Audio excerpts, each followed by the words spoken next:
अस्सलाम वालेकुम दोस्तों, क्या है उम्मीद है तुम सब दोस्त ठीक हो। तुम ॾिसी रहिया आहियो असांजी टीवी अयाज़ अहमद चाचड़। सो दोस्तों, असांजी टीवी खे सब्सक्राइब कंदा ऐं लाइक कंदा ऐं कमेंट कंदा ऐं शेयर कंदा त दोस्तनि जी वॾी महिरबानी थींदी। असां तमामु बहितरीनु सिंध जे कॉमेडी वारे अदाकार तमामु बहितरीनु अदाकार ख़ादिम खोखर जे बारे में उनजी ज़िंदगी जे बारे में तव्हांखे ॿुधाइण वारा आहियूं। उन जे बारे में तव्हांखे ॿुधाईंदासीं त कहिड़े शहर सां तालुकात रखे थो ऐं उन जो फस्ट ड्रामो कहिड़ो आहे।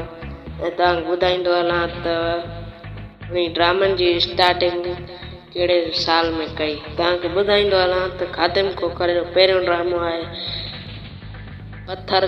पत्थर दुनिया, जेको पत्थर दुनिया ड्रामे में खूनी माण्हू सां तमामु ख़ादिम खोखर खे मोट मिली। तमामु बहितरीनु ड्रामो हुयो खूनी माण्हू जो, जंहिंमें करेक्टर हुयसि तमामु कॉमेडी वारो करेक्टर। ॿुधाईंदो हलां त ख़ादिम खोखर जो तालुकात आहे ख़ैरपुर सां तालुकात अथसि ऐं तमामु बहितरीनु शहर में रहंदो आहे।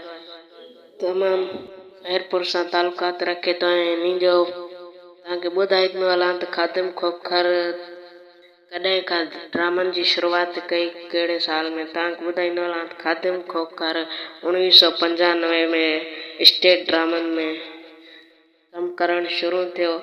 ऐं तव्हांखे ॿुधाईंदो हलां तमामु बहितरीनु इन जो ड्रामो एक्शन वारो पंहिंजा पराया हुयो, कॉमेडी वारो ड्रामो हुयो, तमामु पॉपुलर ड्रामो। हालांकि उन वक़्त जो तमामु बहितरीनु खां बहितरीनु ड्रामो पंहिंजा पराया हुयो, पत्थर दुनिया ड्रामो हुयो।